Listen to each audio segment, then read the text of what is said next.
सबसे ज़्यादा freelancer digital marketing में क्यों फेल हो जाता है, इसका सबसे बड़ा रीज़न है वो स्टार्टिंग में सीरियस नहीं होते हैं। वो कोई भी काम को एकदम बचपने में या फिर ऐसे उठा लेते हैं जैसे यार वर्क डिलीवर कर दो तब भी कोई प्रॉब्लम नहीं है, ना करो पर भी कोई प्रॉब्लम नहीं है, चाहे टाइम से दो या फिर 2 दिन बाद लेट दो। उनके अंदर सीरियसनेस नहीं होती है। सबसे बड़ा रीज़न जो मैंने ऑब्जर्व किया है फ्रीलांसर्स इसीलिए फेल हो जाते हैं, उनका मार्केट में एक नाम खराब होना स्टार्ट हो जाता है। आज के इस वीडियो में आपको बताने वाला हूँ आपको कुछ ऐसी गलतियां जो कभी नहीं करनी चाहिए। मतलब अगर आप एज अ फ्रीलांसर आप स्टार्ट कर रहे हो अपनी जर्नी को, आप चाहते हो डिजिटल मार्केटिंग करियर में, मार्केटिंग में किसी भी तरह के आप फ्रीलांसिंग अगर आप कर रहे हो और आप चाहते हो कि फ्यूचर में आप एक बड़ा नाम अचीव करो, अच्छे खासे पैसे कमाओ, अच्छा खासा करियर बनाओ, आपको कुछ ऐसी गलतियां जो आपको कभी भी नहीं करनी चाहिए, वरना आपका डिजिटल मार्केटिंग का करियर पूरी तरीके से शायद ख़त्म भी हो सकता है। सबसे पहली, आप किसी भी तरह के क्लाइंट के साथ काम कर रहे हो, आपको उस क्लाइंट को प्रायोरिटी देनी चाहिए। आपको ये नहीं है कि आप क्लाइंट आया है ऑनबोर्ड कर लिया, उसने बोले मैं 100 रुपये आपको ग्राफिक का दूंगा, वेबसाइट का 5000 दूंगा, आपने हाँ बोल दिया। बट जब आप करने बैठ रहे हो, काम करने बैठ रहे हो, तो आपको पता चल रहा है यार इसमें तो काम बहुत है, इस वेबसाइट में तो 25 पन्ने बनाने, 40 पन्ने बनाने, मैंने उसको 5000 बोल दिया। अब ऐसा करता हूँ उसका फ़ोन नहीं उठाता हूँ, या फिर इसको मना कर देता हूँ, ब्लॉक कर देता हूँ, या फिर इसको 20 दिन बाद प्रोजेक्ट दूंगा। भाई साहब, जब भी आप प्रोजेक्ट उठा रहे हो, पहली चीज़ तो आप उस प्रोजेक्ट को पूरी तरीके से देखो, उसकी प्राइसिंग पे हाँ या ना कब बोलना है आपको क्लियर होना चाहिए। ये नहीं कि आपने प्रोजेक्ट उठाया और इस तरह से आप सारी चीज़ें कर रहे हो जो मैंने अभी बताई। कभी इन केस गलती से, क्योंकि हम लोगों के साथ ऐसा हुआ है, मैं समझ सकता हूँ, हमने कुछ ऐसे प्रोजेक्ट्स उठा लिए इसमें काम बहुत था, स्टार्टिंग में क्लाइंट ने भी बोला कुछ इसमें ज़्यादा काम नहीं है, छोटा सा काम है, छोटी सी एक वेबसाइट बनानी है, बना दीजिए प्लीज़। हमने काम उठा लिया, बाद में पता चला यार इसमें तो बहुत सारा काम है और जो हमने प्राइसिंग दी है वो बहुत कम है। उस पॉइंट पर हमने क्लाइंट को सिंपली कॉल करके बोल दिया कि हमें मिस अंडरस्टैंडिंग हो गई थी, हम समझ नहीं पाए थे कि इसमें क्या काम है और आपने जिस हिसाब से डिस्क्रिप्शन बताई वो चीज़ें मैच नहीं कर रही हैं। आपका ये एक्स अमाउंट है जो कि हम रिफ़ंड कर देंगे। आप चाहते हो कि हम काम करें तो आपको आगे पेमेंट करनी है।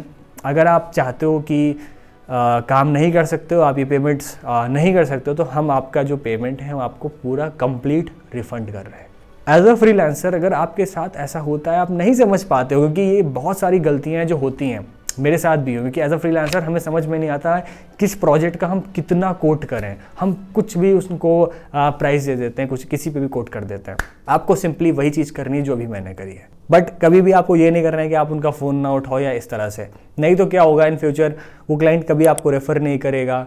वो क्लाइंट अगर किसी से बात करेगा तो यही कहेगा यार वो पहला वाला जो बंदा मिला था तो फ़ोन ही नहीं उठाता है, सीरियस ही नहीं है, काम तो बहुत अच्छा करता है पर बंदा सही नहीं है। आप ये सारी चीज़ें मत होने दीजिए। अपने करियर को आप सेव कर सकते हैं, आप बहुत बड़ा कर सकते हैं।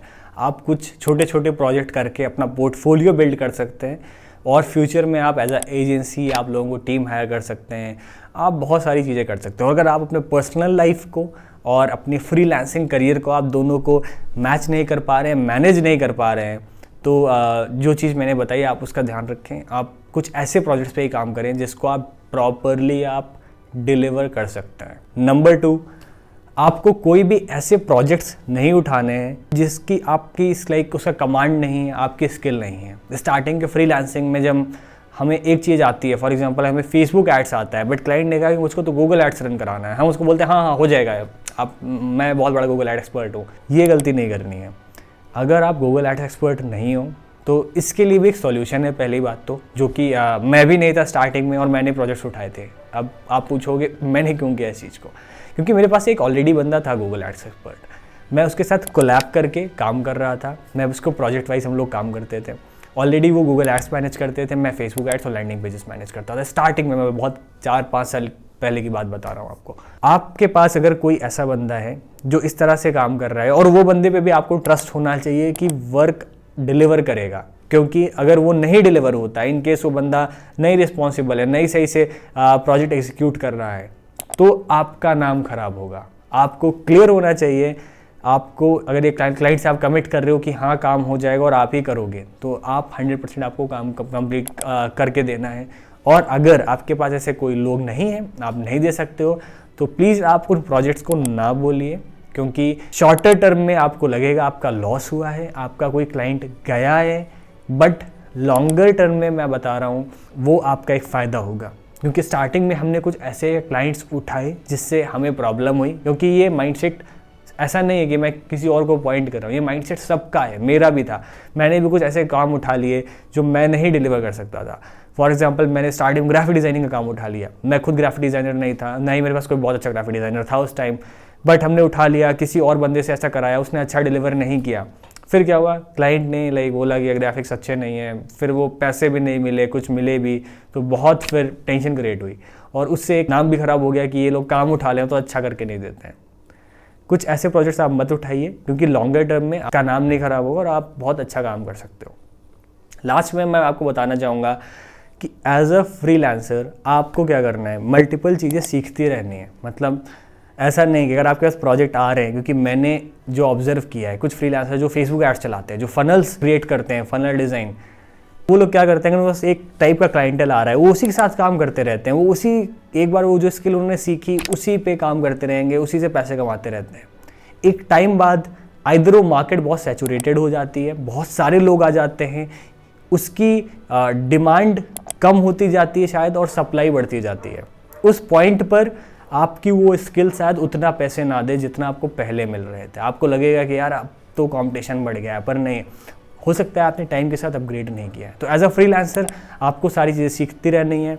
आप अगर ग्राफिक डिज़ाइनर हो तो आपको कोरल ड्रॉ, फोटोशॉप, अलग अलग तरह की चीज़ें, इलस्ट्रेटर, ये सारी चीज़ें आपको सीखती रहनी ताकि आप compete कर पाओ। अगर आप एक फेसबुक एड्स एक्सपर्ट हो तो आपको गूगल एड्स भी सीखना चाहिए। आपको गूगल एनालिटिक्स, सर्च कंसोल पे भी, डेटा पे भी कमांड होना चाहिए अच्छा, ताकि आप समझ पाओ। आपको लैंडिंग पेज भी थोड़े बहुत बेसिक आने चाहिए। एक बार जब आप मास्टर हो जाओ तो आपको सारी चीज़ें सीखते रहनी चाहिए ताकि आप हमेशा कंपटीशन को बीट कर पाओ और आप एक लेवल आगे सोच पाओ उस बंदे से जो सिर्फ एक ही फील्ड, एक ही निश में एक्सपर्ट है। आई होप आपको कुछ इससे बहुत क्लैरिटी मिली होगी। इन सारी चीज़ों से आपको सीख पाओगे। आप अगर कुछ ऐसी गलतियां स्टार्टिंग में अभी कर रहे हो या करने जा रहे हो तो आप इससे इम्प्रूव करके अपने करियर को और आप अच्छा बना सकते हो। नीचे कमेंट करके बताइएगा कि इसमें से कोई भी गलती थी आप कर रहे हो या फिर आपको लगता है कि कोई ऐसी गलती हो रही है जो सही हुई है इस वीडियो से। प्लीज़ कमेंट करके बताइए। Thank you.